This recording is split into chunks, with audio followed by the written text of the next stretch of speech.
সবার বাড়িতে রবিবারের একটা আমেজ রয়েছে, কিন্তু গরমে তাই হালকা পাতলাই সবকিছু করব। তাই মাথায় চিন্তা ভাবনা নিয়েই ঘরের থেকে বেরিয়েছি। ঘরে বিছানাপাটি তোলা হয়ে গেছে, গোপাল সেবা দেওয়া হয়ে গেছে, ওর আজকে পড়ানো নেই, ও আমার সাথে সাথে রয়েছে। তার মধ্যে আজকে আমাদের মিশনের যে মানে ট্রেজারার রয়েছেন, উনি আর ওনার সেক্রেটারি আর কি, যাই হোক, উনি আর ওনার ছেলে আমাদের এখানে খাবে আবার বলেছে। আবার গরমের মধ্যে আবার রান্না বান্না করতে হবে, তো বিশাল ব্যাপার স্যাপার রয়েছে। তাও কেমন কিছু করবো না, টক ডাক ফ্রিজে কালকে করাই রয়েছে, হয়ে যাবে, সেটা নিয়ে চিন্তা নেই। আর হচ্ছে এদিকে মাংস আনা হয়েছে, মাংস হবে। আর একটু দেখি যদি কিছু ভাজাভুজি করা যায়। আমি তো ওকে বলেছি যে না, তো ওর পেটটা তো ঠান্ডা রাখা দরকার। কালকে যেহেতু আবার মামির বাড়ি গেছিলাম, ওখানে গিয়ে বোনটা টনেছে, ওরা আবার জোর করে চাউমিনটা মেরেছিল, খেয়েছে। যতই হোক এই গরমের মধ্যে ওকে তো রিক্স দিয়ে লাভ নেই। ভাত করে বলছি ভাতই খেও, আমি জলে ভিজিয়ে দেবো, তারপরে তোমাকে তুলে দেবো। গরম ভাত খেও না, কারণ মাংস রিচ ওকে দেওয়াটা আমার ইচ্ছে নেই। দেখা যাক কি করি ওর জন্য আলাদাভাবে, ওটাই আর কি মেন দরকার। কেননা ওকেও ডাক্তার বলেছে খুব গরম পড়লে হালকাই খেতে, যেন পেট যেন ঠান্ডা থাকে, মোট কথা। সুতরাং এই গরমে মাংস টাংস করবো ঠিকই, হয়তো না খাওয়াটাই বেটার। সেদ্ধ স্যুপ আলাদা জিনিস, কিন্তু মশলা জাতীয় খাবার তো খাওয়ার কোনো লাভ নেই। এই হচ্ছে ব্যাপার, দেখা যাক কি হয় না হয়, সবই শেয়ার করবো তোমাদের সাথে, আর কি করি না করি। এখন আপাতত ব্রেকফাস্টটা রেডি করছি, ওকে দিয়ে দিয়েছি দুধ আর বাটার টোস্ট, বললাম এটাই খেয়ে নাও, আমি আর পারছি না গরমের মধ্যে, মানে এখনই হাঁপ ছাড়ছি, কি বলবো আর। Already 36 degree. হ্যাঁ, আর কালকে তো মাকে ওটা দিতে বাধ্য হলাম, মানে বাড়িতে কিছু করার নেই, ওরকম ভাবে মা যেভাবে রয়েছে যে খুব গরম। আর বুঝতেই পারছো আমাদের বাড়ির আশপাশে, অ্যাকচুয়ালি আমাদের বাড়িটাই সব থেকে এখন পুরনো পাড়াতে, বাকি সব বাড়িঘর হয়ে গেছে বা নতুন করে তারা করেছে, যার ফলে আর আশেপাশে গাছপালা তো একদমই নেই। আমাদের বাড়িতে তাও এখনো একটু রয়েছে, ওদিকটা খালি ঘরটা ওগুলো ভাঙা টাঙা পড়ে গেছে। এই আগে বুঝতেই পারছো 1950 সালের বাড়ি, আর এখন আমরা 2024-এ রয়েছি, সেই বাড়ি। তবে ঠাকুমা যতদিন ছিল মোটামুটি ভাবে, মানে ঠাকুমা যতদিন ছিল, তারপরে ঠাকুমা যতদিন না বিছানায় পড়েছে ততদিন বাড়ির একটা মেরামত হতো বছরে হয়তো।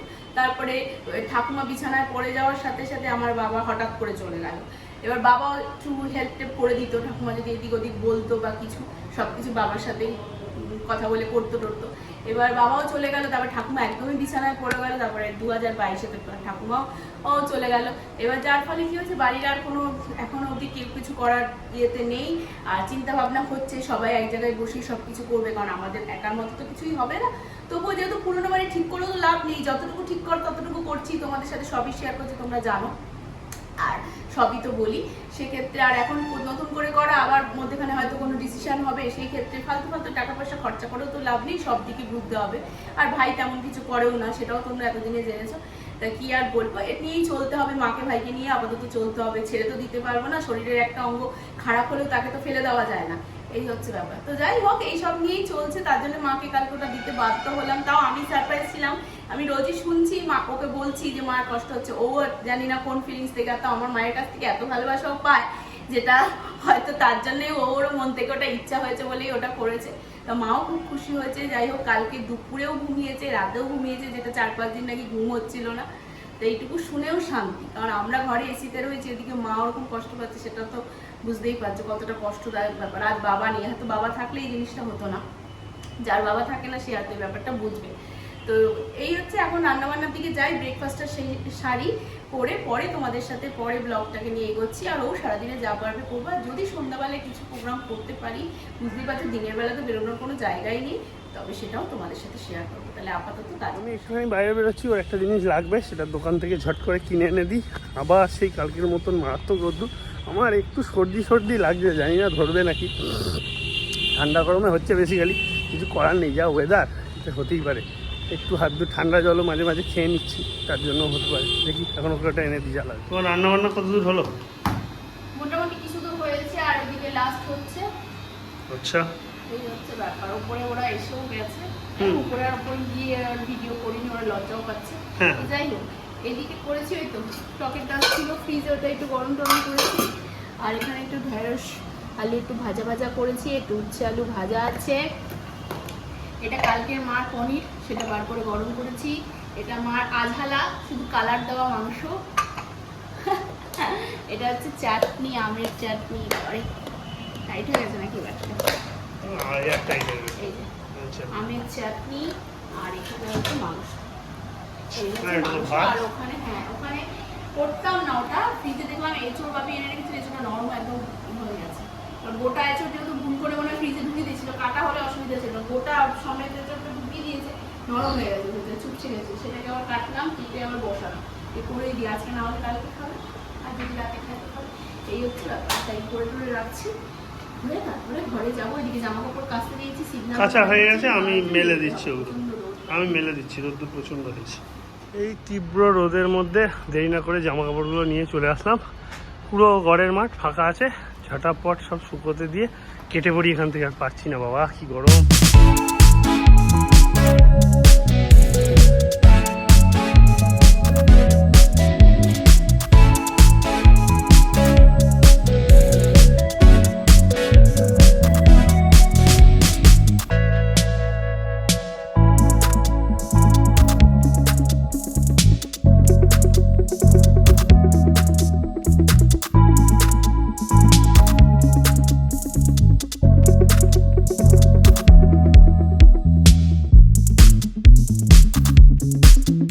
ল্যাদ খাচ্ছিলাম, তারপরে ফাইনালি উঠে স্নানটা সারলাম, ওরও স্নান হয়ে গেছে।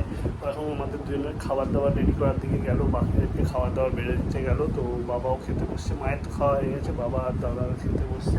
তো খাবার দাবার বেড়ে দিয়ে আমাদের দুজনের খাবারটাও রেডি করতে গেল। আমি এখন একটু ঘরেই বসে আছি, একটু কেয়ার করবো, ওর হোক, তারপর হলে তারপর খাওয়া দাওয়া বাড়ুক, খেয়ে দিয়ে নিই। তারপর বিকেলে কিছু একটা প্ল্যান ভাবছি, এখনও ফাইনালাইজ করিনি। তবে বিকেলের দিকে ইচ্ছা আছে একটুখানি বেরোবো একটা কোথাও, দেখি কোথায় সেটা তখন তোমাদের দেবো।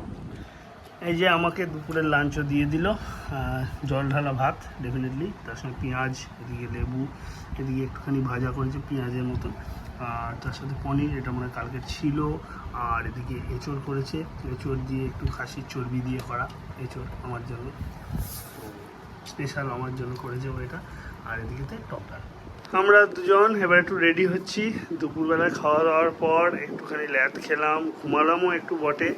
আর সন্ধ্যেবেলায় বলেছিলাম তোমাদেরকে একটা প্ল্যান করেছি, আমি অ্যাকচুয়ালি প্ল্যান করেছিলাম ওকে একটু মুভি দেখতে নিয়ে যাবো, কিন্তু ও যেতে চাইলো না, কারণ ওই দুদিন এক্সারসাইজ যায়নি বলে আবার পায়ে ঠায়ে ব্যথা করছে, বলছে ভালো লাগছে না, তাই জন্য গেল না। তো মুভি দেখতে না গেলেও বাড়িতে বসেও এক ধরনের মুভি দেখলাম বলা যায়। স্পেশাল অপস বলে একটা সিরিজ আছে যেটা হটস্টারে দেয়, তো ফার্স্ট পার্টটা আমাদের দেখা হয়ে গেছিলো, 1.5 বলে আর একটা পার্ট ছিল, সেটা দেখা হয়নি, সেটা এতক্ষণ ধরে দেখলাম, জাস্ট নাও কমপ্লিট হলো। দেখতেই পাচ্ছ টাইমটা প্রায় 7টা বাজে, তার জন্যে আর তোমাদের সঙ্গে আসা হয়নি সেই টাইমেতে। আর এবার একটু শাশুড়ি মায়ের কাছে যাবো ভাবছি, তাই ও রেডি হচ্ছে, আমিও রেডি হয়ে গেছি, দুজন মিলে যাই, একটু শাশুড়ি মায়ের ওখান থেকে ঘুরে ঠুরে নিয়ে তারপর বাড়ি আসি। এছাড়া তো আর হয় না টাইম, জানো এই স্যাটারডে সানডে ছাড়া সেরকম একটা ফাঁকতাল আমাদের থাকে না। তো ঘুরে টুরে আসি, তারপরে গিয়ে রাত্রিরে ডিনার টিনার সারবো, আর কী করি দেখবো। আপাতত বেরোই দুজনে, দেখি বাইরে যদি কিছু করা যায়, তা নাহলে ঘুরে টুরে শাশুড়ি মায়ের সঙ্গে একটু গল্প গুজব করে তারপর চলে আসি। এই হচ্ছে আপাতত প্ল্যান। মায়ের কাছে চলে এসেছি, কিন্তু ঘর প্রচন্ড গরম, মা তো এখন পাহাড়ে চালাবে না, মা রাত্রিরে চালাবে, মা দোবেলা করে চালাচ্ছে, আমি ঘরের গতিতে বলে দিচ্ছি।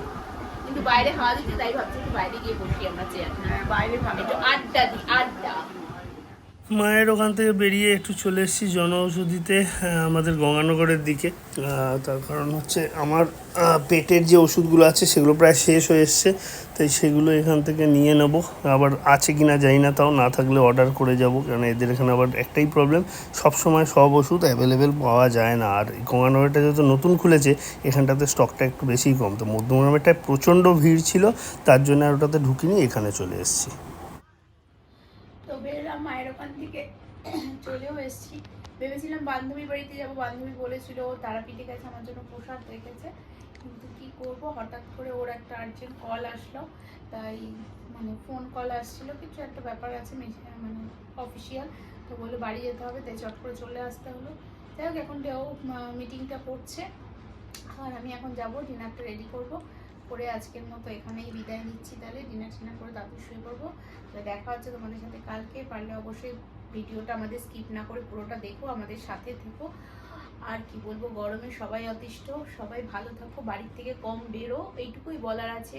ফল খাও, জল খাও বেশি করে, পারলে সকালবেলায় ভাত করে জল ভিজিয়ে রাখো, সেই ভাতই খাও, লাইট রান্না খাও, কেউ বেশি রিচ খাবার খেও না, মশলাদার খাবার খেও না, সবাই বাড়ির লোকের প্রতিও নজর রাখো, বাড়ির ছোটদের প্রতিও নজর রাখো। তাহলে এইটুকু বলে আজকে বিদায় নিচ্ছি, দেখা হচ্ছে আগামীকাল, টাটা।